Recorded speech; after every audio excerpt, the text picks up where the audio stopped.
Okay, I can't even. I can't even with this. So I had to call Keith in here because I was like, look, we did all the things. We set all this up. We made it, like, we did tests. We did tests days ago. And it was all working and we knew exactly what needed to happen. And then apparently, no, I did not. So yes, yay. Hi. Let me put in here, reload if you're not seeing me live, y'all. We fixed it, y'all. Okay, I'm so excited. And so part of the reason that this was Janky Town is because we are doing a thing because I want to do a show and tell. This was almost a webinar. And then I decided I would prefer to do it as a live stream. And of course, for the past 15 minutes, I've been rethinking that choice and wondering if I could have just freaking done it as a webinar. But that's okay. But that's okay. We're here. We're here. We're here. But let me show you this cool thing that we've got, which is I can do this. And y'all should be able to see me in the corner and then my desk over there. What? What? Can you? Can you see my desk? Can you see the things that I set up? Because what I'm going to do is I'm going to show y'all some show and tell during our time together. Let me see. Can y'all see that? Is it in there? It's in there? It's in there. Okay, great. Okay, and put all my little tchotchkes around here. Because I've got all my little dice. I love y'all. Yay! Okay, the sound is off. The sound is off? I don't like the sound being off. Okay, let me see what I can do to fix that. I definitely don't want the sound off. Okay, audio. It says it is using my AT USB. I'm going to turn it up, but I don't want to blast y'all out. Let me know about this. Are you able to hear me now? You still can't hear me. Okay. So let's try it again. I'm going to go higher, higher, higher on this little slider bar. Can y'all hear me now? A little better? Dandelion's Den says yay. And Yvette says my volume is low. Okay, so I don't know if the yay is for me. Dandelion says better. Kim says there you go. Okay, excellent. All right, then I'm going to go ahead and just hit it like all the way. Hopefully 100%. Yay, there it is, says LT. So much better. Thank you. Okay, y'all, seriously with this. Okay, good. Okay, fabulous. All right, so lessons learned. Coming in here and like seriously checking all the things. Very, very much more important than I thought. I thought we would just come right in and hit pop the thing, ching, like we did when we were testing it. But when we were testing it, we had everything. Never mind. We're here now, y'all. Okay, so I'm going to come back to that in a second. But first, have you hugged yourself today? And even if you have, do it again because it feels good. I'm going to not fixate on the fact that my sweater is covered in mala fur. This is the sweater I put on when we go for walks, and it's got lots of mala on it. Make sure you get that shadow side. Y'all, I brought my latest new love with me. I have a client, a beautiful, wonderful client who sent me a box of crystals and goodies from her Once Upon a Time crystal shop. And she just, now all the stock is at home. And I open little packed in bubble wrap ones one at a time, not all at once. And she's like, I cannot understand your ability to receive something in the mail and not immediately open the whole thing. And I'm like, oh, no. Mail and packages and fun stuff comes all the time. And I let it sit for days before I'll open stuff. But this is now like more than a month and a half. And I still have more than half the stuff to open. But anyway, this one is a labradorite. And when I opened it, I was just like, oh my God, I love this so much. It's so grounding. It's so peaceful and beautiful. And Keith walked by and saw it and said, that's for me, no? And I'm like, no, that is not for you. You froze? Gosh, y'all. All right, I'm going to quit. I'm going to quit looking at the chat for now and hope that everybody's okay. And if not, we'll do this again another time. But thank you for your patience with all of this. Okay, now I see not froze.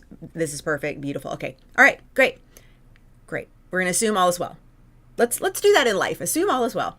Okay, so hopefully you have your chart. We're going to be talking about essential dignities. Specifically, do you have chart privilege? Do you have chart privilege? There are certain signs in which certain planets and luminaries, sun and moon, like to be more than others. And some places where everything's just neutral. And then there are places where they really don't like being there because there are all sorts of not great problems in the being there. Just they don't have what they need. They don't have access to all the things that would help them in those places. So we're going to talk a little bit about that and what to do about it. Most importantly, what to do about it if you are one of the folks who has something in a sign it doesn't like being in. What do we do? In fact, where we are right now in woo weather, as I record this on October 25th, 2024, this is Jupiter. Jupiter is in Gemini, and Jupiter does not like being in Gemini. Why would Jupiter not like being in Gemini? Well, Jupiter is all the things. Jupiter is more. Jupiter says take up lots of space, expand, grow, have all the optimism, yes to everything. And if you've ever known people with big Gemini energy, they actually come across, as the memes say, as rather fickle. And it's not that they're fickle and always changing their mind, although that is sometimes a symptom of Gemini. It is, they always want to know what else there is. They always want to know what the other option might have been. And so when Jupiter says you have access to everything, you have infinite yes, you have everything you need always. Yes, says Jupiter. Gemini goes, or is there something else behind door number 2? Should I be looking in other places for other things? Are there other options available to me? And so that energy doesn't really go together all that well. We also currently in woo weather have this dude, Mars. Mars in Cancer. So Mars says, let's go to war. Mars says, I'm here to fight. Mars shows up to each sign ready to cut a bitch, because that's what Mars is about. It's like taking action, having passion, moving forward with assertive energy. Mars gets to Cancer and says, hey, Cancer, I'm here to go to war. What will you give me to take into battle? And, you know, Mars wants like flamethrower, broadsword, you know, machete. Like Mars wants major firepower. And when Mars gets into Cancer, Cancer says, here's a kitten. And a kitten is not, it's not really an effective weapon. I mean, you know, they sharp claws, sharp little teeth, but Mars is like, no, I wasn't really thinking about that. So can you have anything else? And Cancer says, here, I've knitted you a sweater. And Mars is like, give me the knitting needles that I can like stab people with those. Give me something. And Cancer's like, you know what? You shouldn't want to stab people. Maybe you just need a nap. Here, have some milk and cookies. Take a nap. So right now in the woo weather, we have 2 planets, Jupiter and Mars, in signs they don't like being in, but for different reasons. One is in detriment. Jupiter in Gemini is in detriment. And one in fall. Mars in Cancer is in fall. So here's what we're going to do. We're going to start with we're going to use gray for this. And this is where my being left-handed is going to be really interesting, because I'm going to be covering up the paper for like most of the time that I'm writing on it. But I can't help it. Left-handed, you have to deal with it. All right. So first things first. I have several of these sheets because we are going to do several of them. So first, we are going to do domicile. Domicile! Whoop, whoop! Domicile means these are the planet's natural signs. These are the signs that are ruled by these planets. And so what you want to do with these is take a look at, do you have any of these planets in these signs? And if so, you have a really comfortable placement.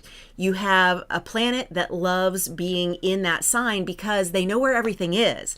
They know what all the rules are. There's nothing that's going to take them by surprise.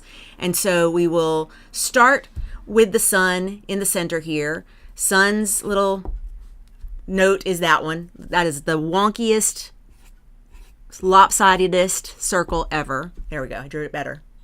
Some would say that I did not draw it better. But anyway, there we go. There's our circle for the sun. The sun is in domicile in Leo because the sun rules Leo. The sun rules Leo. People who are born Leo sun have their sun in Leo, the place that the sun likes to be. So if you've ever met a Leo and said, oh my God, you think the world revolves around you? Yes, and they're right, because the sun rules Leo. And when the sun is in Leo, that is exactly where it wants to be. Okay, next up, we'll go over here to the moon. The moon, whoop, there we go. The moon rules Cancer. Okay, so moon rules Cancer. If you have your moon in Cancer, the crab, you are in fact with your moon in domicile. Moon in Cancer means the moon, which takes care of getting our needs met, is in the sign of Cancer. The sign of Cancer is all about mothering, nurturing, taking care, making sure needs are met. So that it would make sense that those go together really well. Let's come over here to Venus. I'm just popping around. I'm not like going in any kind of specific order. Okay, so this is Venus. Venus is actually the ruler of two signs. And so Venus is equally happy in each of the two signs that she rules. And she rules Taurus and Libra. So if you have your Venus in Taurus or Libra, you have your Venus in domicile. Venus represents our love, money, and enoughness, our values. And so if you have Venus in Taurus, you've got good situation with money, good situation with love, good situation with enoughness, your values. Like those are things that are really clear for you. Even if it's, I'm not saying you're always going to have lots and lots and lots of money and lots of love and lots and lots of enoughness. But what I'm going to say is that with this placement, Venus is able to access everything she needs to keep those things moving and staying healthy and important to you. Same with Libra. We've got love, money, enoughness, values with Venus there. Okay? Next, we're going to move over here to Big Bad Daddy Saturn. Saturn is also traditionally the ruler of two signs. And those two signs are Capricorn and Aquarius. Capricorn and Aquarius. So this is the Saturn glyph. That's Capricorn. That's Aquarius. Those two signs are the places that Big Bad Daddy Saturn likes to be. Capricorn loves rules. Saturn is all about structure and the rules and the boundaries and saying no. If you did my free webinar mini course, What Your Birthday Says About You, you have a lot more keywords than I'm giving you. I'm just sharing the very top level, basic, easy ones for the sake of doing this teach. Capricorn, obviously not always all about the rules, but boy, they do like them rules. They do like knowing what the plan is, what is the issue, what is the strategy that gets this plan executed, and then they follow those rules and they succeed, they achieve. Aquarius, this is always fun for me because Aquarius likes to break rules. And so I kind of love that Saturn rules Aquarius in, again, traditional astrology, because it's like Aquarius can only break the rules once they know the rules. And so it's almost like these are the two kids that Daddy Saturn has. Like I've got this kid that follows all the rules, and then I've got this other kid that likes to break all the rules. And yeah, because that's how we create new rules, is by breaking the ones that we've got. Let's go over here to Mars. You heard me talk about Mars and the current woo weather just a moment ago. Mars is at home in two signs as well. So under traditional rulership, Mars rules Aries and Scorpio. So Mars is our warrior. Mars is where we get our energy, passion, our passion for taking action. It's where we really get our desires going. It's where we are really excited about taking action on things that feel important to us. And if you're Aries, everything feels important all the time, because you're the baby of the zodiac, the puppy. You're the one that is just before you even think about what you might want to do, you're ready to take action at it because everything is an experience. And with Scorpio, we have a more measured, calculated, to go forward kind of energy. Scorpio likes to take it all in and be sure that we have a strategy and we know what's going on. It likes to use that water, being a water sign, likes to soak up what intuitively might be true and then take action. So Mars is at home in both of those signs. Jupiter, we talked about Jupiter currently being in detriment. So Jupiter right now, not right now, Jupiter also in traditional rulership rules two signs, and those two signs are Sagittarius and Pisces. So Jupiter rules Sagittarius and Pisces, and if we think about this, those two signs are incredibly optimistic by default. They start out believing anything is possible. Pisces, in a very loosey-goosey, without knowing how it's going to work out, just having a sense that all is well kind of way. And Sagittarius in a because I know everything, because I have studied all the things, because I have gotten all the information that exists in higher learning or through experiences and travel, I can figure out everything that I need to make sure that everything always happens right for me. And these are two signs that traditionally have a lot of optimism and a lot of good things going for them because they have access to that Jupiter energy so easily. And then finally, we've got Mercury, our little trickster, our shapeshifter. Mercury is in traditional rulership, in domicile, in two different signs, and those signs are Gemini and Virgo. So there we go, Mercury in domicile, in Gemini, or in Virgo, and in Virgo, both. So we talked about how Gemini always is curious and wants to know what my other choices are, and Virgo is the list maker. Virgo says, I want to know all the details, and I want to make sure there's a list about them. Virgo is the healer, and the healer really can heal best when they know everything that is possibly on the list. So this gives us our 12 signs, 1, 2, 3, 4, 5, 6, 7, 8, 9, 10, 11, 12 signs in our 7 traditional planets. This is what is considered the essential dignity of domicile. These are the planets ruling their own signs. So if you have any of these placements in your natal chart or in the woo weather as we go through time, if any of these happen, which of course the sun moves through Leo every year, Venus moves through both Taurus and Libra every year, Mercury moves through Gemini and Virgo every year, the moon moves through Cancer every month, 13 times in a year, in fact. And Mars moves through Aries and Scorpio once every 2 years and 2 months. Then we get to these outer planets, which they're not the outermost planets. Obviously, we've got Uranus and Neptune and Pluto and a bajillion more that we're constantly coming up on and deciding, is that a planet or is it a planetoid? And what do we want to do? Is Pluto, does it all count? We're going to use traditional rulership. So the next one out is going to be Jupiter, and Jupiter spends a year in each sign. So it may take a while before Jupiter makes his way to Sagittarius or to Pluto. Right now he's in Gemini, so he's a whole half a zodiac away from Sagittarius and even more from Pisces. And then Saturn takes 27 and a half years to make it all the way around the zodiac, which means we spent 2-3 years with Saturn in Capricorn, and then 2-3 years with Saturn in Aquarius. And starting in 2023, we got Saturn moving into Pisces, which means it's going to be another 25 years before we get him back in signs he rules. Whew. Okay, so now let's do the Beyoncé placement.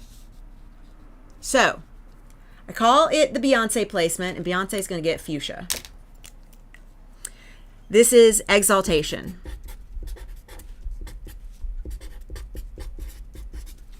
All right, exaltation. When a planet is in exaltation, it is the Beyoncé placement because it is put on a pedestal. When these planets get to these signs, which I'm going to go through and do all together like we just did with domicile, when these planets make it into those signs, they are not only given access to everything they need like they are when they're in domicile, which was the sheet we just did. They are also put up on a pedestal, and much is expected of them. So even though the Beyoncé placement sounds like it would be really great, being in exaltation means you have everything you need, and if you would like anything, just ask for it. We're going to get it for you. The planets are very definitely taking care of or they are taken care of in these signs, which we're going to go around and do on the page again. But if you're Beyoncé, you know you can't just throw on a hoodie and go to the market. Like, there's going to be a lot that's expected of you. You're going to not be able to stay private or keep your personal life to yourself. You're going to have a lot of expectations of you. And if you don't sing for whatever number of hours, and if your dance is not all that great, they don't care that you're pregnant and that's why you're dancing a little slower than you normally do. They're going to have something to say about it out there in the press. So exaltation is mostly good news. Let's go through and talk about where the planets really love to be. So we're going to start with, let's start with Big Bad Daddy Saturn. Daddy Saturn most loves being in the sign of Libra. So if you have your Saturn in Libra, you have a Beyoncé Saturn. So Saturn in Libra says not only are all the rules, but also all the rules are going to be upheld because justice. Because Libra says we want everything to be fair. We want justice to be done. We want people to pay for the bad things they've done. We want people to receive rewards for the good things they've done. Daddy Saturn loves the shit out of that. Absolutely, he's down. He's totally down with that. Jupiter over here, boop, boop, boop, boop, Jupiter, kind of looks like 4, is in domicile, is exalted in Cancer. Okay, so Jupiter is exalted in Cancer. So remember how Jupiter is all the more. How much do we want to grow? How much do we want to experience? We want to go to the buffet on a cruise ship and say yes to every single thing there. We want it all, we want it all, we want it all. Jupiter says yes, have more, have more, have more. And what I love about the exaltation in Cancer is because Cancer says, I'm going to make sure you feel safe. And from a place of safety, you are able to have all the optimism in the world. You absolutely believe that anything is possible. You are certain that everything can happen the way you need it to. And so that optimism comes from being in a place of supreme safety and feeling taken care of, feeling held. And I kind of love that. It's a really beautiful way to consider why it is that Jupiter has all the optimism, because he is held and feeling safe in Cancer. Okay, next up, let's look at our moon. Our moon is exalted in the sign of Taurus. Let's get your little horns on there. Moon is exalted in Taurus. If you have a Taurus moon, yummy. Boy, the moon loves being in Taurus, because Taurus says, I want to feel good. I want to take naps. I want to read a good book. I want to make sure everybody knows my value. I want to relax and enjoy how it feels to have feelings.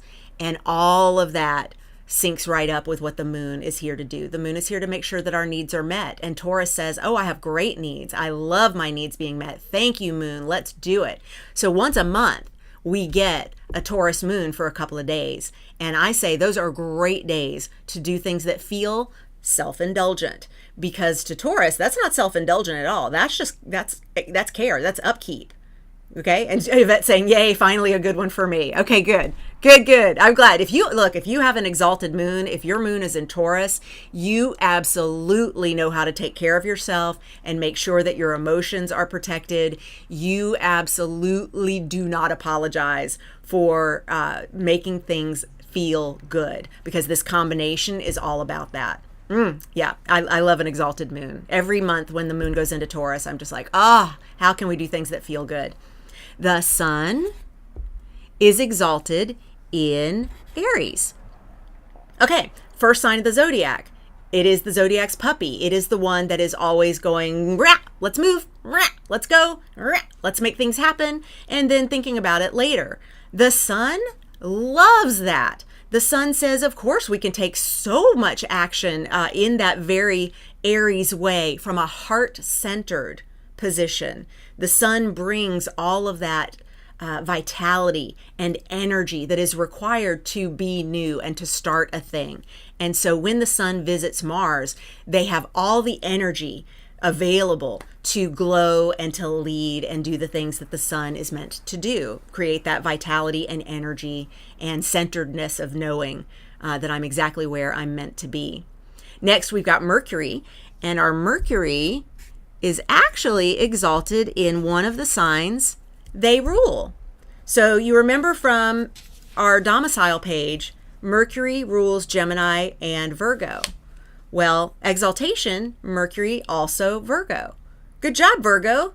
You got double duty here. You are not only you are not only the sign of Mercury's domicile, you are also the sign of Mercury's exaltation. So when Mercury gets to Virgo, they love how good it feels to make all the lists, to check all the things, and also the way Mercury likes to do things, shake some things up, be a little clever with the wordplay. If we think about actually both Gemini and Virgo, but really hardcore Virgo, so intelligent with the way language is used, and Mercury loves that.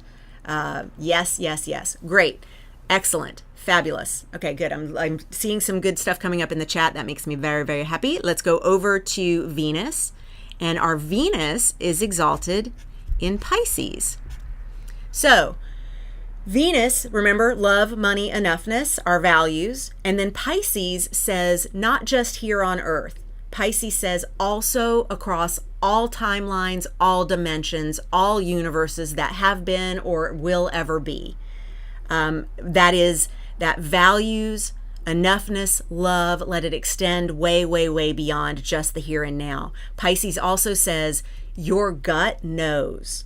Your gut knows when you have love, when you have money, when you have enoughness. Don't look at the bank account. Don't look at your calendar for how many dates you've had. Don't look at, do I have a ring on my finger? Look at instead, how do I feel? Do I feel loved? Do I feel wealthy? Do I feel like I am enough? And these are the things that go together really well with that Venus exalted in Pisces. And then finally, we have Mars, and Mars is exalted in Capricorn. So Mars loves to cut a bitch. And when Mars goes to Cancer, we talked about earlier at the very, very beginning, which I'll get into, there's the whole, here's a kitten. When Mars is in domicile with Aries or Scorpio, Mars says, I need to cut a bitch. And Aries says, I have all the fire. And so that works out great. Mars says to Scorpio, I need to cut a bitch.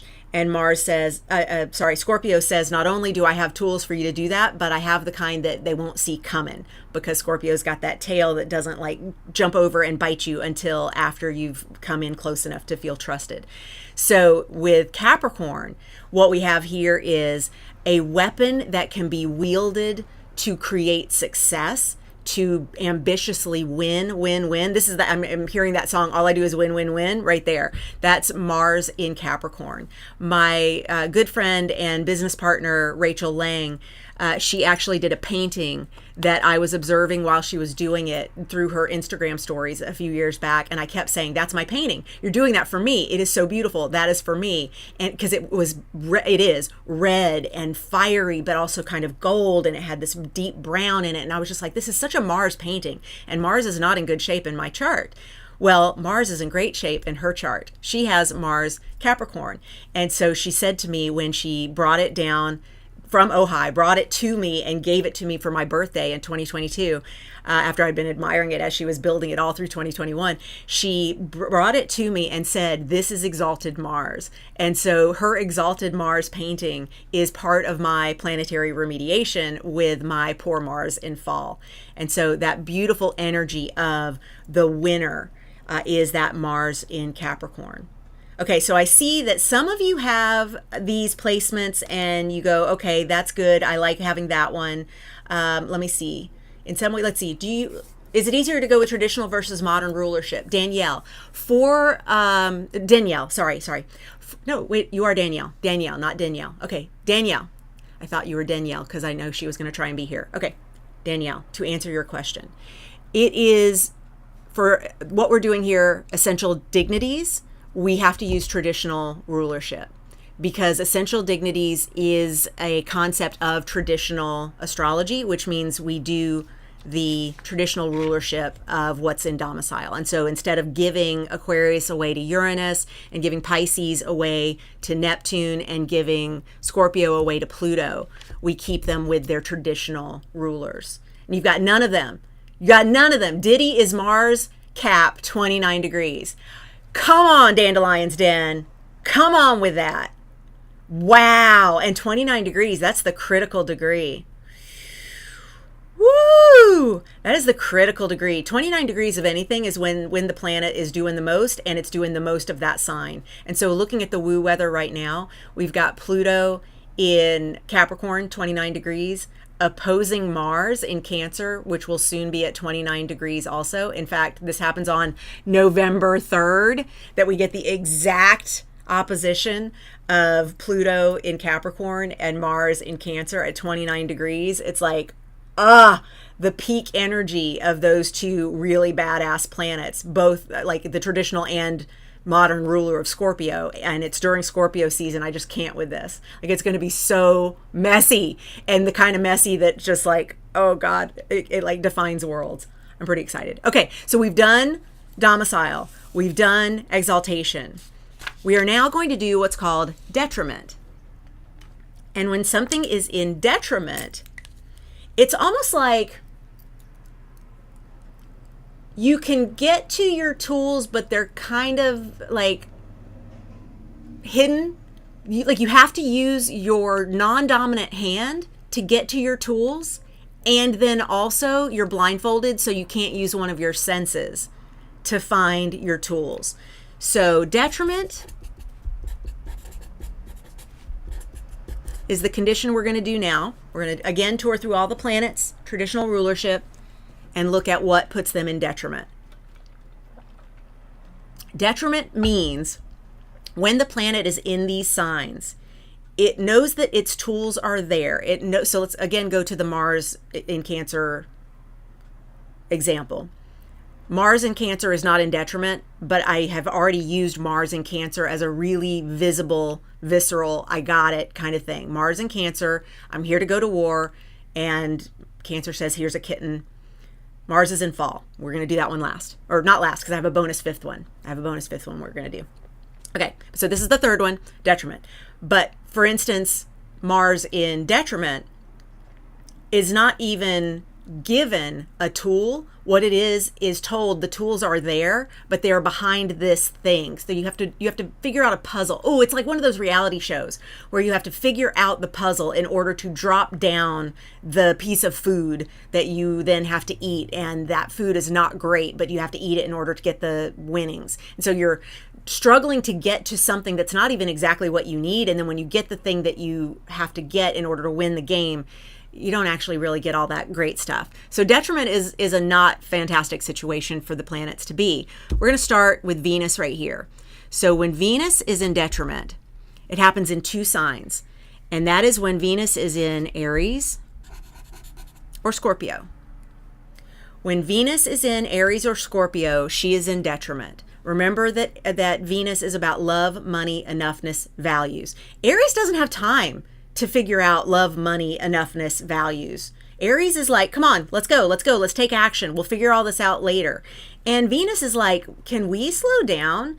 Can we relax? Can we slowly come up with what we might want to do to feel good today? And Aries is like, no, we have to attack. We have to do things here. Come on.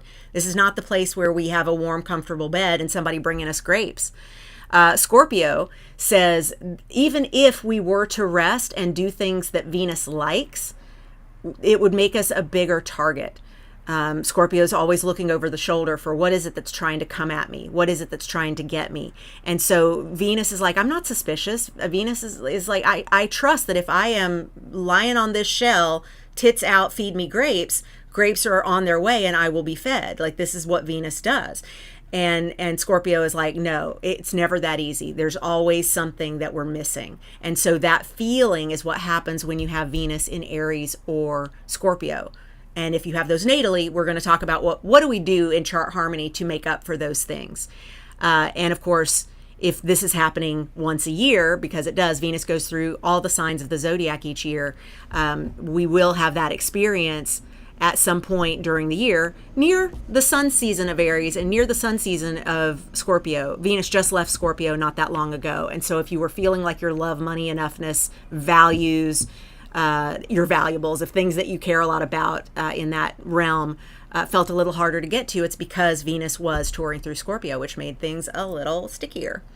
Mars is in detriment when he is in Taurus or Libra. So Mars doesn't like being in Taurus for the same reason that Venus doesn't like being in Aries. Venus doesn't like being in Aries because it's too quick, and not enjoying all the finer things.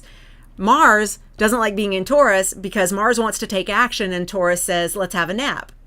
Let's have a coffee. Let's have a latte. Let's have a date. Let's lounge, and then we'll come up with a plan of attack. And Mars is like, no, I got shit to do. And Taurus, why are you slowing me down? And Taurus says, it's not slow. It's on its own schedule. It's on its own time. Mars also doesn't like being in Libra. And I find this one fascinating because Libra, of course, is the sign of exaltation for Big Bad Daddy Saturn. Over here, Saturn is exalted in Libra because Saturn loves that the rules are being upheld. And that Libra fairness works really well for Daddy Saturn. Mars is not that excited about being in Libra because Mars in Libra can't take action until what is fair gets figured out. What is fair? What is just? And so I almost like, if you've ever watched Court Cam or one of those shows that shows you the behind the scenes of courtrooms in America while verdicts are being handed down and sentencing's being done and the families come over and do their victim impact statement and all that. Mars in Libra is the family member listening patiently as everybody goes through their victim impact statements. And then finally, this family member decides, I can't with this anymore. And they launch themselves over the boundary and go into the space where the convicted person is. The person's already been convicted for the crime. We're now doing the sentencing, and Mars in Libra jumps over that boundary and starts attacking the defendant, starts attacking them, saying, I want to do this kind of justice. I don't want it to just be what the justice system comes with. I want it to be what I think needs to be done. And so that relationship does not go so well. That's detriment. All right. So then also we have our sun, and the sun is in detriment when in Aquarius. Okay. So everybody who is born an Aquarius sun has the sun in a place that it's not that excited to be in. And that's kind of hard to hear because it's like, well, wait, that's my sun sign. I don't like that sun doesn't like being my sun sign. What do we do? What the cause of this is the sun does not have the ability to do what the sun does best when in Aquarius. What the sun does best, of course, is glow from the heart, lead, show the way, be that thing that is the center of our universe. If we go back to, let's go back to our domicile sheet where we have Leo as the place of domicile for the sun. Because Leo is the center of the world, just like the sun is. Leo says, yes, I am the center of everything. And the sun says, yes, you are the center of everything. And everybody always is. Aquarius is going, I'm not the center of the world. Nobody is. Aquarius says, I think that this human thing is kind of overrated. I think that there's other stuff that we need to be looking at that is way beyond the here and now, that is not about to be human. Aquarius is detached from feelings and human stuff in a way that makes a lot of people who have Aquarius friends, they all say, yeah, all the memes are about their robot friend or their alien friend, because the Aquarius just does not feel like it has the same rules. And the sun does not find that it's able to do all of its work well while in Aquarius for exactly that reason. The moon is in detriment when in Capricorn. So when the moon is in Capricorn, think about this. Capricorn says work, work, work, work, work. Capricorn says I'll sleep when I'm dead. Capricorn says we're going to keep climbing the mountains. If we've ever seen the goat that climbs up the face of the mountain, that is peak Capricorn energy. It's like, I'm going to keep going, and I'm going to keep going, and I'm going to keep going, and I'm going to hold for sirens.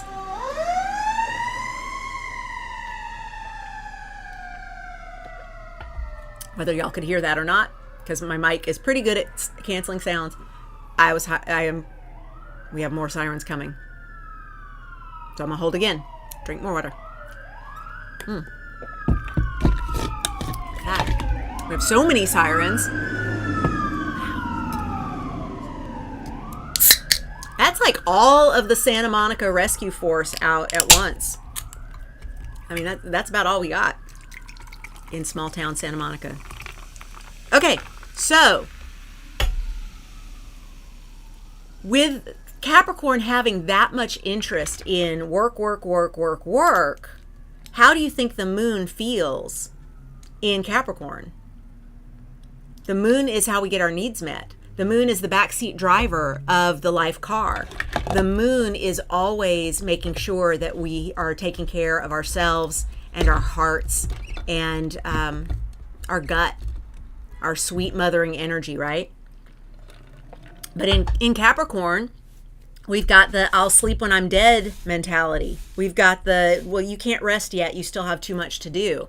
And so that puts the moon in a position of detriment because the moon can't do what she's there to do while Capricorn keeps saying, no, work, achieve. By the way, that is how modern society has weaponized Capricorn to the point that we don't even associate Capricorn or Scorpio, to be honest, with being receptive signs. Both of those are receptive, aka formerly known as FKA, feminine signs, and we have socially weaponized Capricorn and Scorpio into being way more masculine, masculinized signs. But I think we're changing that. I think that's part of what the revolutionary energy that we are in right now and headed deep into over the next 18 months is definitely part of. Oh, on that, I am doing a live stream. I'm going to put it, your pups thought the sirens were there. Oh, Michelle, I'm sorry, poor puppies. Please come, let's see, November 16th, 2024 at 11 a.m. Pacific. I am doing my year ahead webinar, and it's actually going to be 2025 into 2026. So it's year plus ahead. Like 18 months. Oh, goodies. Because you can't talk about the astrology of 2025 without talking about the astrology of 2026. And so I'm going to be doing a webinar, not live stream at YouTube, but a webinar. And there will be a workbook and slides and the whole shebang. And of course, you get access to everything after over at my Teachable channel and blah, blah, blah. So please come for that. Save the date, November 16th, 2024. It's a Saturday. 11 a.m. Pacific, and I'm doing it earlier in the year than I usually do. I usually do my year ahead webinar in December, but I'm doing it earlier this year because there is so much big woo weather that I want to make sure that we have lots of time to dive into all of it and then come into my Live Your Chart membership and go deeper with all of it. Great. Glad you're looking forward to it. Put it on the calendar, save the date. We're definitely doing that. Okay, so back to detriment. Let's look at Mercury. Mercury, how we communicate, how we get our conversations popping, how we do social media, how we make sure we understand one another, how we believe and learn and understand the things that we believe that we know, that is detriment in the signs of Sagittarius and Pisces. So if you were born with your Mercury in Sagittarius or Pisces, typically we see people who fire truck now, y'all. That's a full-on fire truck. Okay, so something up. Everybody be safe. Take a moment. I'm going to send you beams of safety. That's one of the fire trucks. Okay, so Mercury in Sagittarius.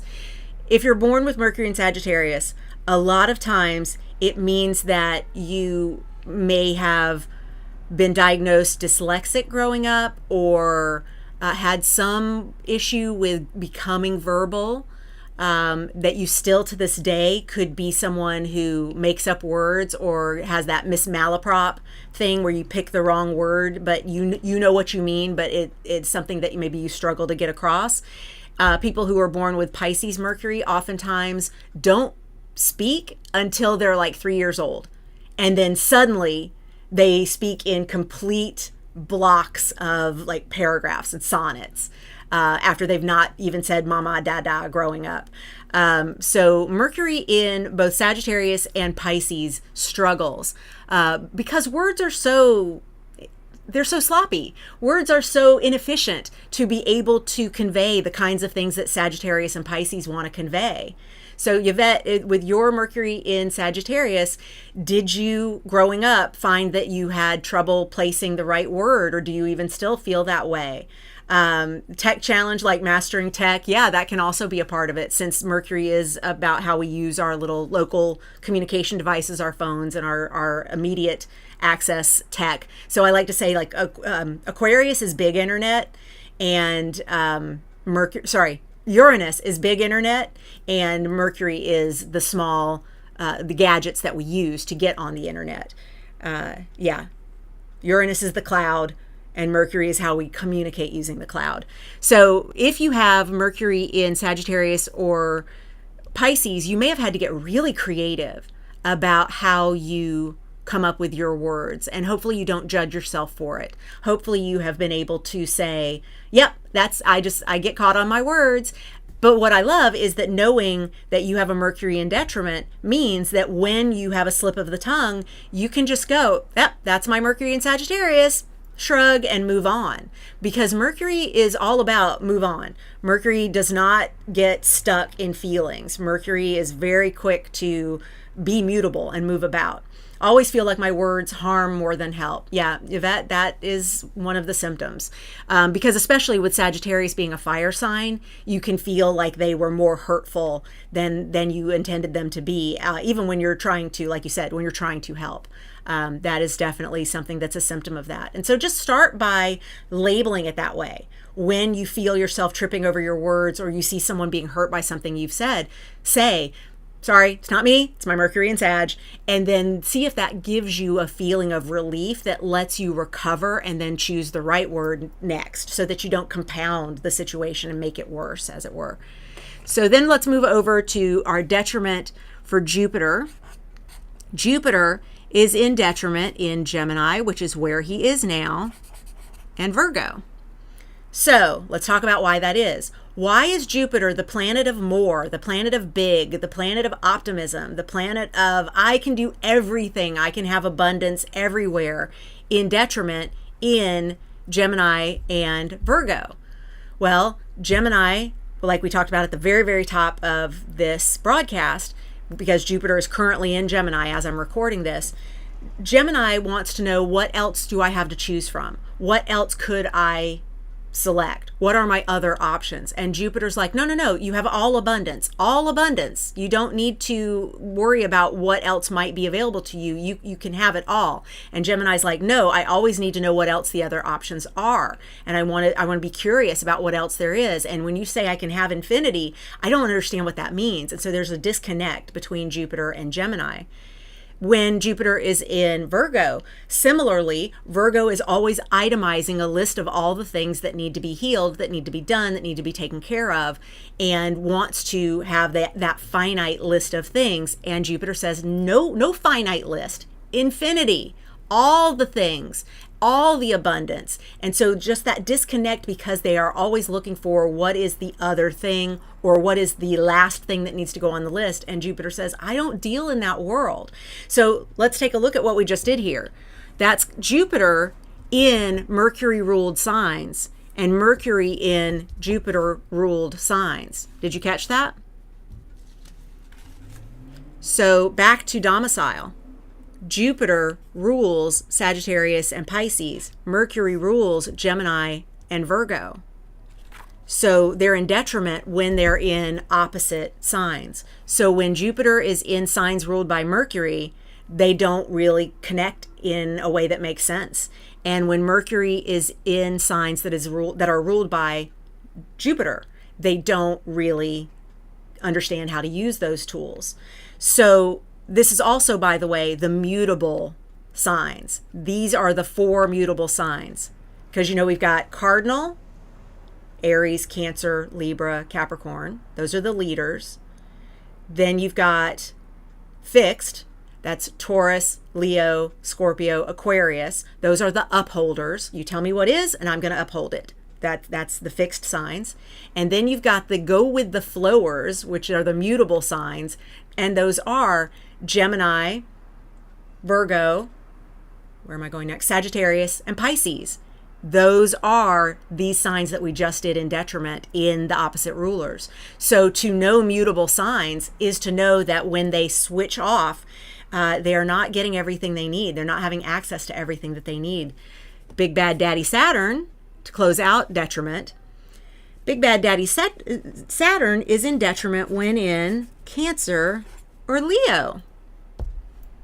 So Saturn is in detriment when in Cancer and in Leo, sort of the same way that the Sun is in detriment when in Aquarius, which is ruled by Saturn, and the Moon is in Capricorn, which is also ruled by Saturn. And of course, this is also true for our situation here with Mars and Venus, but I was hoping you might catch that on your own and go, look at that pattern. But if this is new to you, you might not. So just as we have in domicile, Venus, Taurus, and Libra, Mars, Aries, and Scorpio, we're in detriment when we're in the opposite, when Venus is in Mars-ruled signs and when Mars is in Venus-ruled signs. Dun, da, da. Kim's got Jupiter in Virgo. So do you find that you don't believe you're lucky because there's still more that you have to figure out? And until you figure it all out, you're not going to believe that you're lucky or abundant? I'm just curious. Danielle says, my full list: Aries, Mars, Taurus, Moon. So you've got domicile. You've got domicile, Mars. You've got Taurus, Moon. So that's exalted. Libra, Venus. So that's domicile. Capricorn, Saturn. That's domicile. But then a very loud Jupiter and Gemini. Danielle. Yeah. That is Jupiter and Gemini is very loud. Yeah. Because it's like, inside voice, please. Oh my gosh. Because Jupiter's used to fueling Sagittarius, which is the opposite sign to Gemini. And that's all the loud. I say Sagittarius is the sign of the mansplain. Okay, y'all. So when Daddy Saturn is in the sign of the mother and the sign of the leader, the sun, the lion, all of that sense inside, that those are 2 of the big 3, the sun and the moon are 2 of our big 3. When we say, what is your astrological big 3? That's your rising, your sun, your moon. The sun and the moon are really intimate to who we are. And Daddy Saturn's the farthest out planet. And so Daddy Saturn doesn't really click with being in these signs that are so close in and so intimate with us. So there's a little coldness that happens with this. If you've got your Saturn in Cancer or Leo, you can find that there's a little coldness about the personality that comes across there because of that disconnect, because of that detriment. Sadly, yes, says Kim. I'm sorry, honey. All right, we're now going to do our 4th and final essential dignities page, but then I've got a 5th page because we're going to do a bonus thing at the end that is a really cool kind of override to stuff. So this is going to be when things are in fall. All right, so detriment is when I'm a planet visiting a sign and I can't get to the things that I need. I'm blindfolded. I have to use my non-dominant hand to try and grab the thing, so it's just all clunky and it gets a little harder to do. And fall is almost like not only can you not get to things, but you are an outcast because of it. And this is why I call this work that we're doing chart privilege. Because if you have chart privilege, which happens when things are in domicile, or even exaltation to some extent, when you have those situations, okay, come back, focus. I know, I bumped the focus. Come back to here. You will in a second. Let me give you things to look at. Come back to focus, please. Come here. Come here. Follow me. Follow me. Follow me, focus. Okay, I'm going to leave it all together and see if it'll find it. Okay, come on. Don't do that. Focus down here. Focus down here. How do I get you to focus down here? Focus down here. Come on. Focus down here. Why do we have to have the tech issues? Come on. Stay with me. Zoom, zoom, zoom, zoom, zoom. I love that as soon as I talk about things being in fall, we go out of focus. The reason I call it chart privilege. Let's actually, I'm gonna come back here for a second, and then I'm gonna put something down here that it has to read and see if it will zoom in on that. We'll try. Come down here. Come down here. Okay. The reason I call it chart privilege is because when something is in domicile or exaltation, it is like being a cishet, straight, white, able-bodied Christian male in today's society. You are in dominant culture, the one in the collective. You are the dominant culture.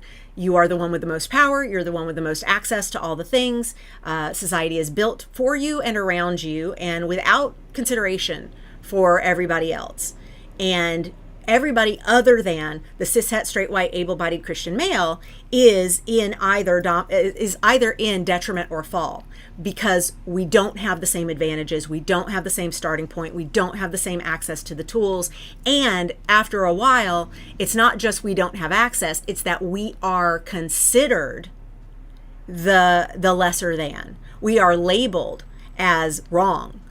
We are treated as if there is no room for us in our world.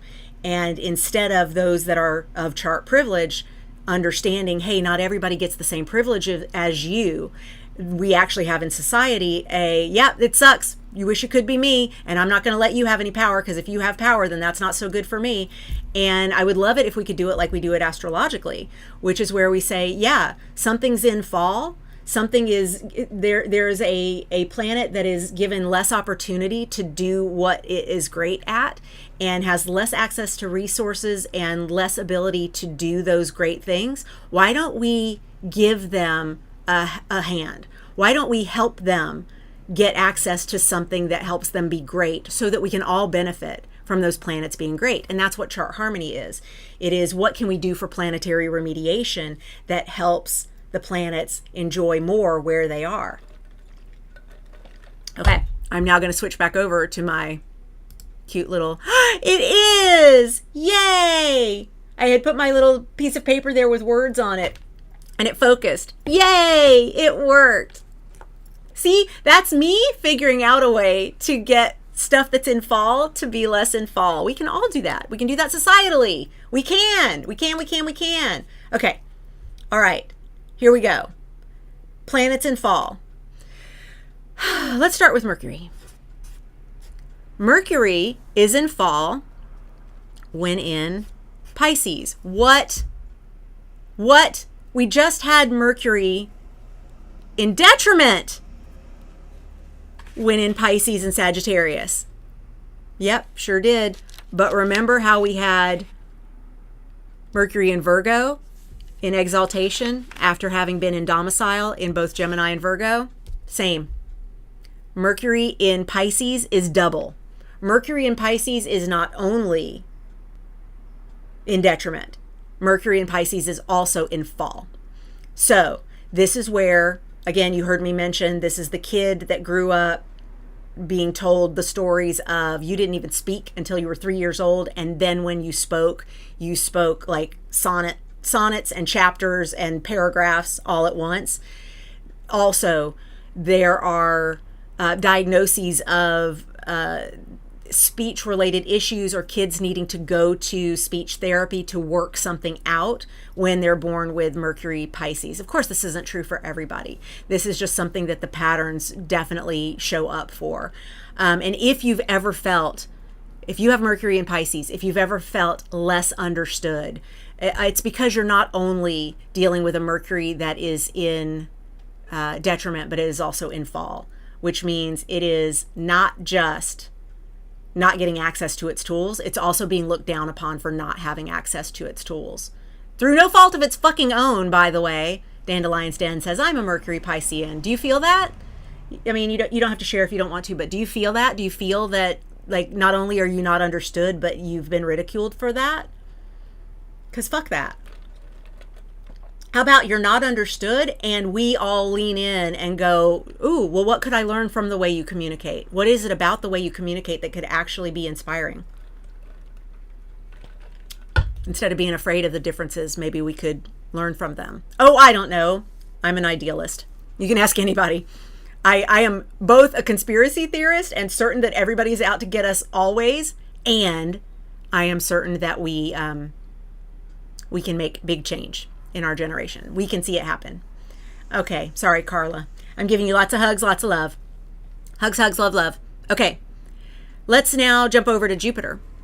So Jupiter is in fall in Capricorn. Okay. Capricorn, big achieve, big achieve, big achieve energy, big achieve energy. Jupiter loves to say everything, abundance, more, more, more. And Capricorn sees that as a challenge. I'm going to have to compete more, do more. And Jupiter says, no, no, no, no, no, no, no, no, no. No, not do more. Not do more. Receive more. Accept more. Allow more. And so a Jupiter in Capricorn, you would think, wow, you're incredibly lucky because not only do you have Jupiter bringing you all the goods and being incredibly optimistic, but in Capricorn, you're also willing to put in the work to make things happen. Jupiter says you don't have to work. Jupiter's like ultimate law of attraction. Jupiter says just intend it and it's yours. You do not have to work in order to earn more. And so that's why that's considered in fall. That in fact, all the work that you might put in with a Jupiter in Capricorn is not going to be rewarded. And again, that's part of why that feels like it's in fall. It feels like it's judged. Let's jump over to Mars because I've already talked about this one. This is my natal situation. Mars in Cancer. Mars in Cancer. Mars says, I'm here to go to war. Hey, Cancer, what will you give me? And Cancer says, here's a kitten. And Mars says, yeah, no, I need like a weapon. And Mars says, here's a sweater. Cancer says, here's a sweater. And Mars is like, no, I need flamethrower, please. Cancer does not have access to that.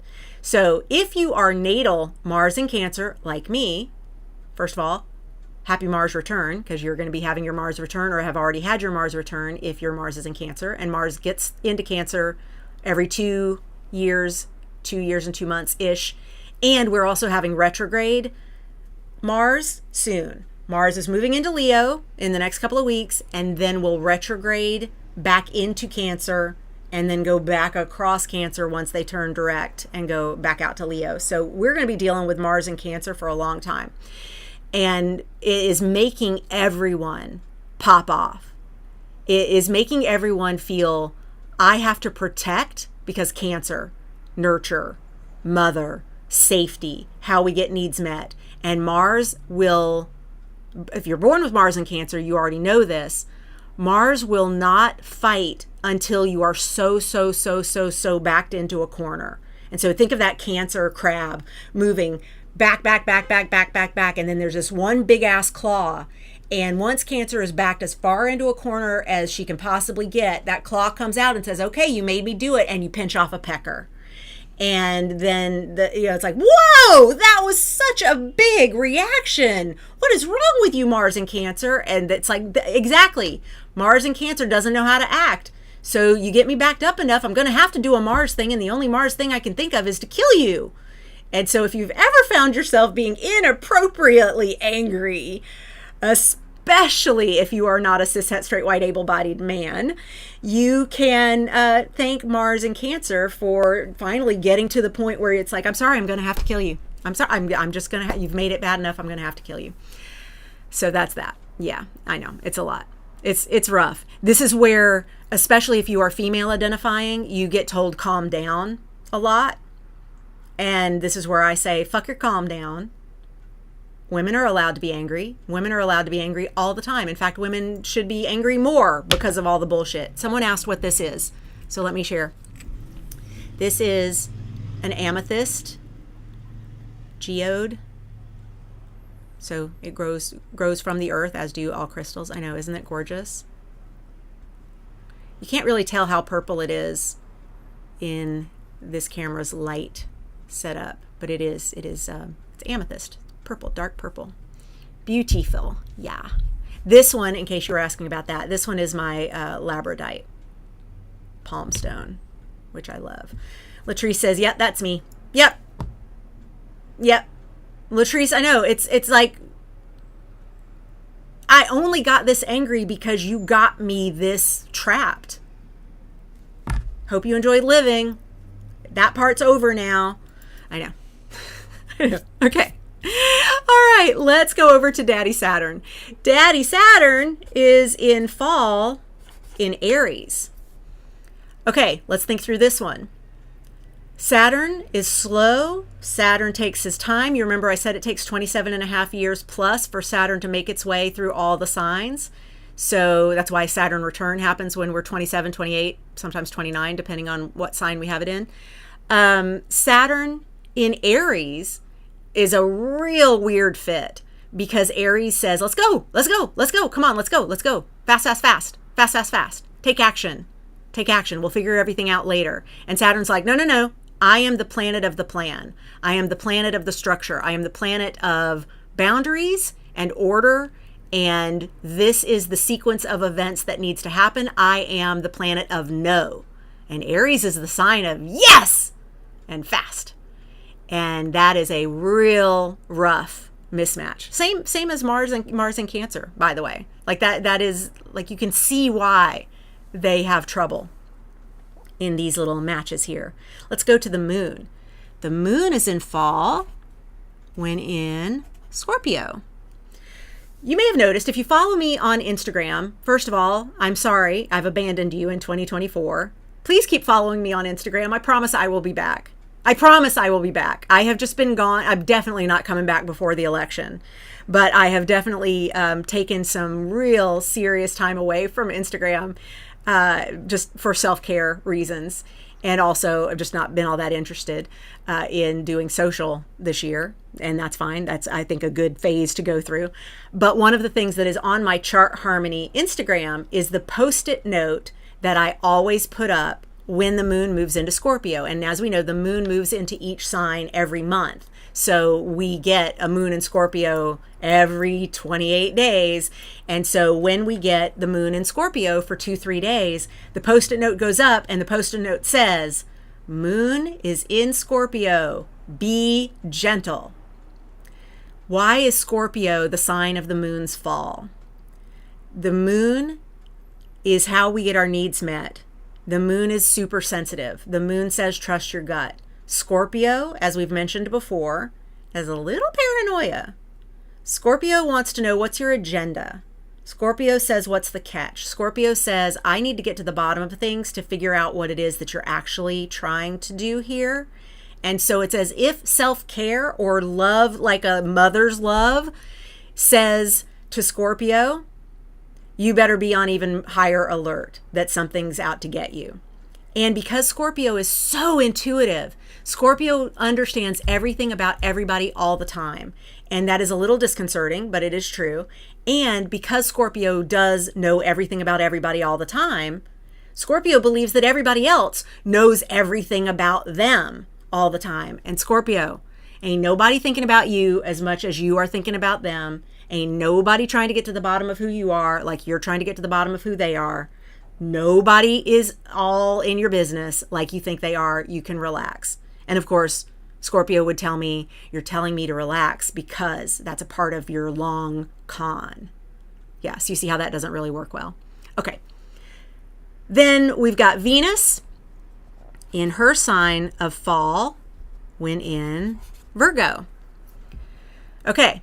Virgo, the healer. Virgo, the list maker. Virgo, the lover of all the office supplies. And so Virgo is a place where Venus feels a little tasky And Venus doesn't do tasks. Venus doesn't need to make lists. Venus doesn't need to come up with all the ways that something needs to be done. Virgo is looking for all the details, and Venus is like, details? No, I want a glamour. I want something that looks good. I want to be in a museum. I do not want to be in an inventory taking situation. I don't want to go to the museum so I can make a list of all the things that are in the museum. And that's kind of what happens in Virgo. So if you have Venus in Virgo, your love, money, you would think money's pretty good with Virgo. Yes and no. The love, money, enoughness issues become an itemized list rather than just a feeling or a glow. Yeah, I want to give all Scorpio moons a hug too, Danielle. Yeah, me too. Me too. That's a rough one. That's a rough natal one. But knowing that, once you know that you're dealing with someone who has their moon in Scorpio, you're able to give them extra space and extra love because you understand that they just have a moon that isn't equipped to connect in the way that moons do in other signs, or the moon does in other signs. The sun is in fall in Libra. We just came out of Libra season over here. And I'm telling you that Libra is the sign of the sun's fall. So that means everybody who's born a Libra sun is in the sun's fall. And we go, ow, why? But well, someone had to be the fall sign, right? But let's think about this. The sun says, glow, be the one, be the center of the universe. Let's go back to where we were in domicile. Sun's in domicile in Leo. The sun is exalted in Aries. Like, these are signs that those fire signs are very good at taking center stage. And the sun does really well there. In detriment in Aquarius, because Aquarius says it's the we, it's the collective, it's not just me, me, me. Libra is the sign of the +1. Libra is the sign of, I only know who I am as I'm reflected back by others. I am here on a teeter-totter. Libra is on a seesaw. And there's got to be another party. And the sun says, no, just you. Libra, you be the center. And Libra sun says, I don't know how to do that. And because the sun is trying to create vitality in living things, we have to notice that Libra is the only sign of the zodiac that is represented by an inanimate object. All other zodiac signs are represented by things with a pulse, things with a soul, beings. And Libra is just the scales. It's not a living thing. It's a robot. It's a computer. It's a calculator. I know. It's kind of sad. Okay, so I'm going to come off this and take your questions. So go ahead and put them in the chat if you have any. Those of you watching in replay, I have comments left open so you can ask questions here. But we are now going to do something that is not related to essential dignity, but it is something that creates a really neat overlay. And this is going to be called planetary joys. Because on top of everything I just taught you, we also have planets going into the house of joy. So just like there are planets that have certain signs they love being in more than others, we have planets doing really well in certain houses. And so when you're looking at your chart wheel, the numbers that go around the center of the wheel, those are the houses. 1 through 12. And we all have all 12 houses. We all have all 12 signs. Even if we don't have any planets in them, if we have what's called an empty house, we still have the energy of that sign and its ruling planet in that house in our chart. So, what are the houses of joy? The moon loves being in the 3rd house. Why? The moon is about safety and how we get our needs met. And the 3rd house is about communication and how we grew up and how we learned to communicate. And that means when the moon is in the 3rd house, she feels like she can do easier communication about getting needs met. So no matter what sign it is, if your moon is in the 3rd house, or each month when the moon tours your 3rd house, because each month the moon moves all the way around your chart wheel. When she is in the 3rd house, she is exactly where she wants to be. things work better for her there. Next, we'll go over to Mercury.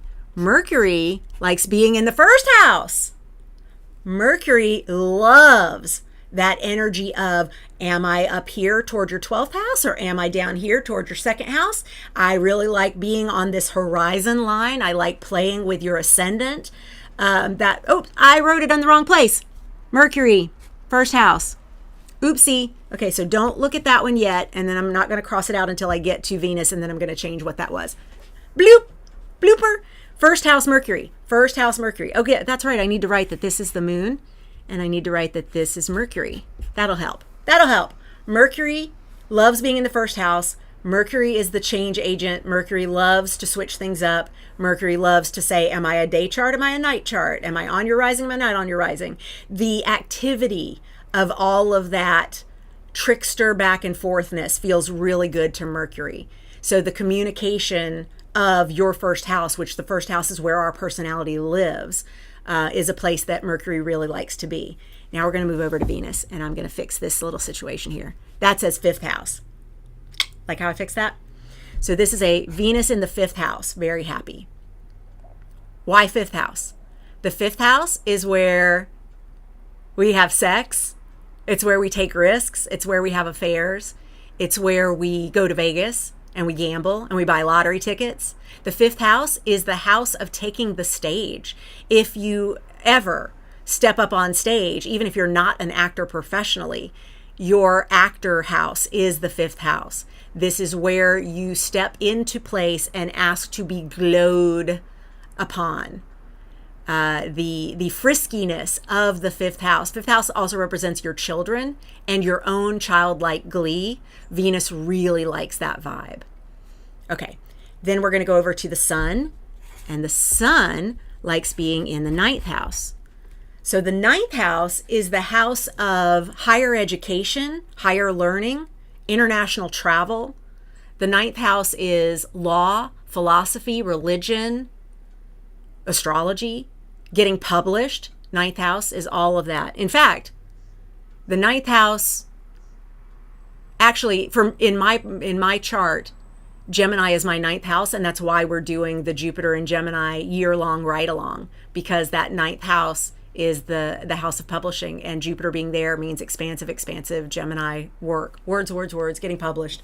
Yes, so a ninth house sun, no matter what the sign, loves that growth, loves being seen and being out and expanding in that like Jupiter vibe of that house.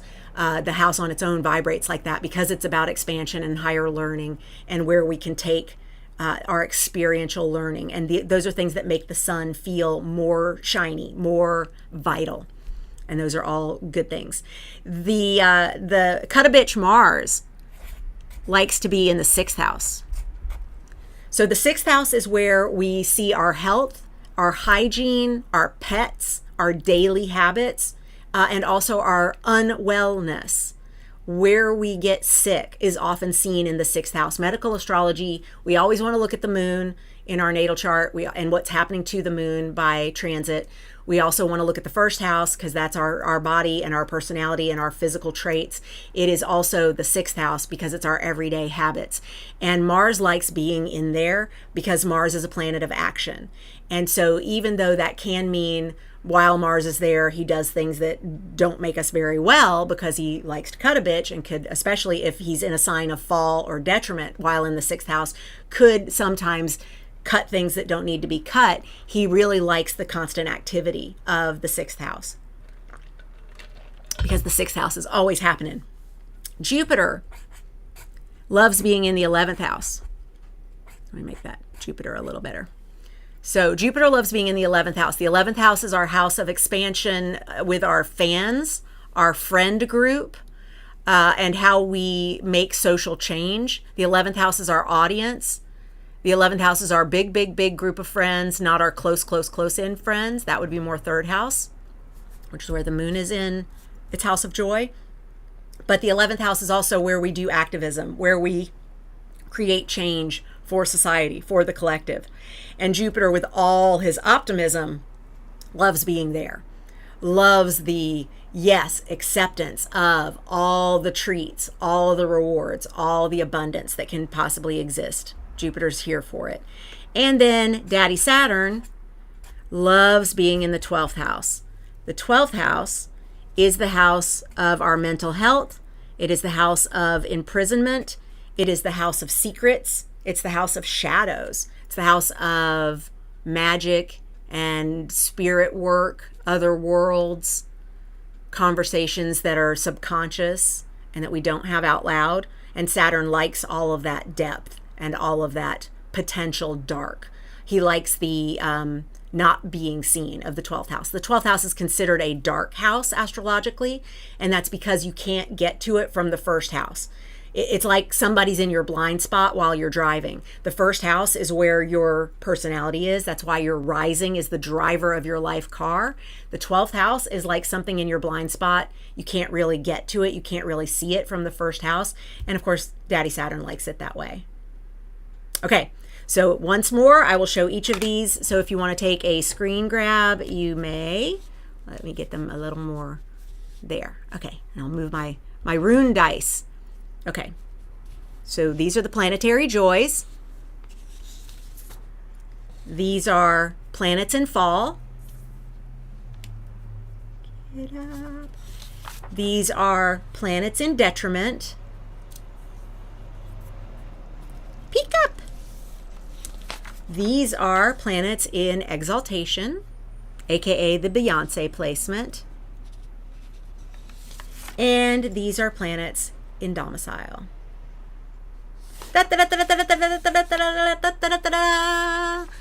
Danielle is saying, I have absolutely none of these houses, no joy. Yeah, I don't have any planets in their joy either. You may not. You may not have any of these. There are people who have no planets in joy, no planets in domicile, no planets in exaltation, no planets in fall, no planets in detriment. I only have one of all of this. Wait, let me see. Let me see if that's true. I think that's true. Yep, I only have one of these. Yep. I had to double check. Yep, I only have one of these. I have Mars in Cancer, which is in fall. Otherwise, I have nothing that I just showed y'all. How about you? What do you got? Tell me. And if you have any questions, pop them in the chat now. 1, 2, 3, 4 says the timestamp. I've been wanting to teach this for a while. I've been wanting to share essential dignities for a minute. I use them a lot in my work. When I am doing your chart, if you're coming to me for a reading, I always take a look at what are you born with that's retrograde, what are you born with that's out of bounds, and what are you born with that is in detriment or fall or exaltation or domicile. You've got a sun in Aquarius, Carla. So sun in Aquarius, do you feel sometimes like you're not really here? You're not really human? Like, are you like most Aquarius people that I know, which is that you're like waiting for the spaceship to come back? Like in a good way. The memes are the memes for a reason. Like they do incredibly generalize, but they generalize off of themes that are actually rooted in something. I love an Aquarius sun. Yes, says Carla. I love an Aquarius sun. I think Aquarius sun is some of the fun folks. Like I love having conversations with Aquarius because we're never done talking. I have a Libra stellium. I'm Cancer. I have Cancer sun, Cancer stellium, but I also have a Libra stellium. I'm Libra rising, Libra moon, also Libra Jupiter, Libra Uranus. I have a big Libra personality, and that means air sign wants to find other air signs to chat with. Love chatting with a Gemini, love chatting with Aquarius. Kim says, what do we do if we have planets in detriment and in fall? It sounds negative. None of my planets are in joy. So Kim, what I recommend is, like me, I only have a planet in fall. I don't have anything in joy. I don't have anything in domicile or exaltation. So same. What I focus on is how do I help Mars do his work, even though in my chart he's in Cancer. And so what it means for me is things like every time I use a knife, I say, thank you, Mars, for cutting this thing and not me. because Mars loves to cut a bitch. And in Cancer, he is looking for opportunities to use that energy and never really uses it appropriately. And so I am constantly reminding Mars, here's a place where you can be used appropriately. Back when I was doing pole and Pilates 5 to 8 classes a week. I was ridiculous. That was too much. But I had just gotten sober, and I think I was like, what do I want to do with my body and my energy now that I don't pour vodka on myself every day? And I was like, I want to go to the gym. Well, as I went to the gym, as I was working out, every time I would break a sweat, I would go, this is for you, Mars. This workout is for you. Like a rage room is a great thing for a Mars in Cancer, because Mars needs to get out somehow. And so for me, reminding Mars, here's an example of you expressing healthily. This is how you are healthy as you put yourself out there. Good job, Mars. I am running a highlighter over, you don't have to hurt me. You don't have to hurt others. You can express through this. So it's things like that. 2 exalted, 1 in fall. Rochelle, nice. I like it.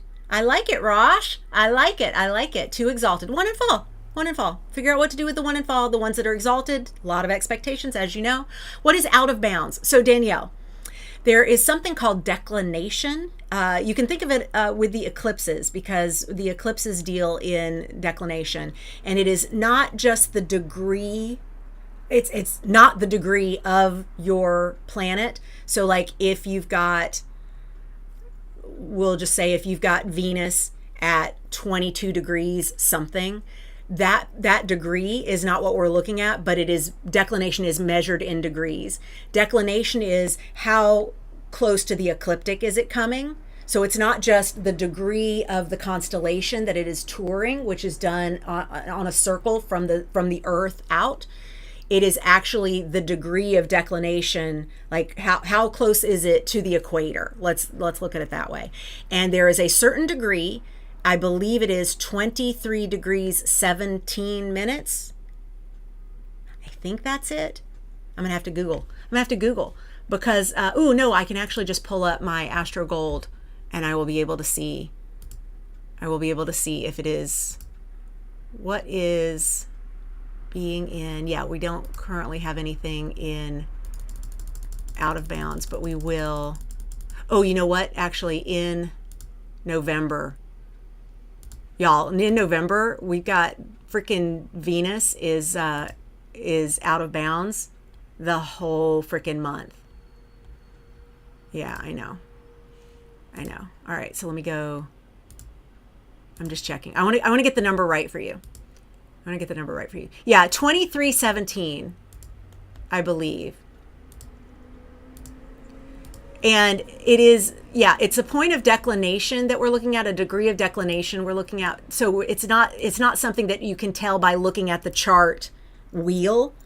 You actually don't tend to get this shown on any of the Astro software. You have to go into like the back reports to find out if something was at a declination greater than 23 degrees 17 minutes. And once it is greater than 23 degrees 17 minutes, it's what's called out of bounds. And that means that the rules for how that planet should behave cease to exist. And so I always notice when I'm working with a new client, do you have anything natally out of bounds? Because if you have something natally out of bounds, it means that you were born with no rules about how that planet operates. And so even if it's in domicile, even if it's in exaltation, even if it's in its house of joy, it still has a situation of being out of bounds, which means it doesn't follow the rules because it doesn't know what the rules are. So let me actually find, there's a really good website that will show you what is out of bounds now, and also based on your birthday, if you have anything out of bounds. But like I said, in November, Venus is going to be out of bounds all month long. I'm recommending that folks do my 44 Days with Venus course. I think if you put in the code webinar, you get it like half off. And it's at my Teachable space, bonniegillespie.teachable.com/courses. I think. But anyway, let's see. Luminarium, I think is what I'm looking for. I want calculators. Yes. Okay, close. Calculators. Perfect. All right. Here is a link I'm tossing in the chat. That is the luminarium.co.uk/calculators. And I know I said the is not in the URL. Okay. So it is luminarium.co.uk/calculators. From there, you've got a big list of calculators of things that can be checked out about your chart or the woo weather of now. And so there's the moon sign calculator, sun sign calculator, lunar conception calculator for those of you who are looking to use astrology in your conception plan. And then what I would do is scroll down to the out of bounds calculator. And that out of bounds calculator is going to tell you what is out of bounds in your natal chart or what is out of bounds now. And once you put in your birth information, you can find out when planets are going to be out of bound for you in your chart throughout your life.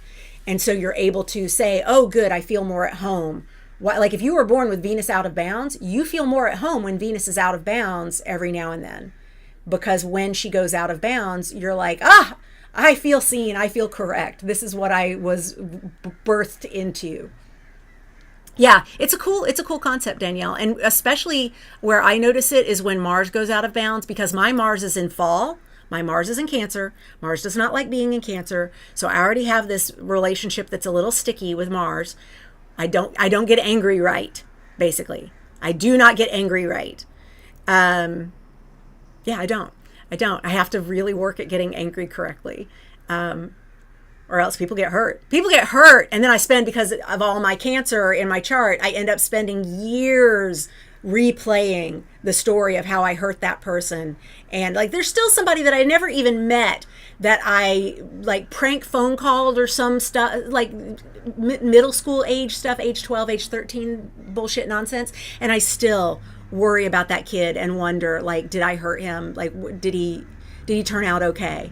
Like, you know, and there are other people who would not even remember that they prank called anyone when they're in their 50s. And I still think about it all the time because my Mars is so not right. Okay, but so what we do is we look at where are the opportunities to lean into what will allow that to feel better, what will make it feel easier to do. Your amount, oh my God, my moon is out of bounds. Okay, so if you're born with your moon out of bounds, it means you don't actually understand a sense of safety. The moon is here to make us feel safe. The moon is how we get our needs met. And people who are born with moon out of bounds, my husband is born with moon out of bounds, and he is diagnosed PTSD paranoia. And probably never felt safe at home, and then of course joined the Marines and never felt safe in his job, and doesn't feel safe with me. He still, to this day, he'll tell you I'm playing a long con and eventually I will hurt him and leave him and mock him naked. Not me naked, him naked, that I'll mock him. It's not true. I've been with him since 2001. We've been together 23 years, but his moon out of bounds and other factors in his chart, he doesn't feel safe. He doesn't feel that he can get his needs met. He doesn't know if he can ask to have his needs met. Mars in Capricorn out of bounds for Carla. So Carla, you get your exalted Mars out of bounds, which means I am Beyoncé and I get to break all the rules. Oh, you're gonna not like this example, but we have someone running for president right now who breaks all the rules and is still fucking exalted. Like the rules don't apply for him. He gets to do all sorts of, bonkers, wackadoodle. One of those things would be enough to disqualify anybody else. And he can do all the wrong and is still exalted. That's actually how that is. I know. Wow, right? Kim says, I use workouts and poetry. Perfect. I know, says Carla. I know. Yeah. Okay, any other questions before we wrap up? Like I said, I've been wanting to teach this for a while. This is a concept, like I said, I use it all the time. When I am working with you for the first time, I will always look to your dignities and your out of boundsness and your retrogrades natally and your houses of joy. I would never. I know, Carla. I know. I'm so glad y'all were able to join me. I'm glad the tech hiccups did not thwart us. We came together anyway. We are through the worst of the woo weather of October. Whew. That eclipse at the beginning of the month and then that full moon in the middle of the month, those were hard. There was some hard, like grand cross with Pluto and Mars situation. Pluto and Mars are exactly across from one another November 3rd. So that's the next big woo weather we have. But otherwise, November looks pretty good in woo weather compared to October and even September. November's woo weather looks pretty good. It's kind of quiet. I hope you'll join me on November 16th. I will put up the sign up link. If you go to bonniegillespie.com/events, you will be able to see all my events, and there will be a link for you to sign up. Yeah, if you want to get your chart read, I have ways that we can do that. You can go to bonniegillespie.com/scheduler if you want to see what my existing options are. If you're a member of Live Your Chart, you have a deeply discounted half-hour session with me that has, I thought I was only going to do it for a short period of time, but I love those sessions so much that I've not expired that. And Live Your Chart members get discounts on everything, pretty much. Live Your Chart, if you want to come join us. We've got 2 meetings left this year, and we just did our big meeting of the month yesterday, so you could have access to that in replay. We looked at what are the signs that you, in terms of medical astrology, struggle the most with, and therefore what could you do to help support healthier experiences with those signs. We do lots of fun deep dives in Live Your Chart, as well as go through the calendar for the woo weather for the next month. My calendars are also available at that bonniegillespie.teachable.com/courses page. And also check out my revisioning. We are going to enter year 2 of revisioning. It is my most affordable membership. It is $22 a month. And it is a place where we go deep on the sign each month. And we've been meeting right as the sun goes into each new sign. And we started at Sagittarius season last year. And we're going to now do a second lap, starting with Sagittarius, which will be November. Revisioning is the name of it. It is also at that Teachable link. And we are going to, for our second year, study the decans of each sign. So the decans are the 10-degree increments that we have 3 of in each sign. So we will start with Sagittarius, and there's Decan 1, Decan 2, Decan 3. So that's anybody born with Sagittarius Sun, or Sagittarius anything, any of the planets, in the first 10 degrees, or from 10 degrees to 20 degrees, or from 20 degrees to the end, the 29 degrees, 59 minutes of that sign, because each has a different sub-ruler. So in addition to Sagittarius being ruled by Jupiter, we have sub-rulers for each of those decans, and we're going to talk about what those relationships mean, because sometimes that means you're in a sign that is with its ruler happy, but then you're in a sub-ruler situation where you're dealing with maybe detriment or fall or something like that. It's pretty interesting. I love this stuff. The nuance. We get to take it into some really granular places. All right, beautiful people. Make sure you vote. We voted this week. Go vote, go vote, go vote. I will hold up my selenite that says, "Fuck the patriarchy." A client sent me that. I love it. My clients send me crystals. It makes me so happy. I'm not too big into etchings on crystals, but that's a pretty good one. It's a pretty good one. And I love my dice, my astro dice. I love you, beautiful people. Hug yourself again. This has been a fun session. I will see you next time. Take care of yourselves. Mwah. Bye. Let's see. Do we turn off? Is this how we stop the live streaming? I don't know. End stream. We're going to hit there. Yes.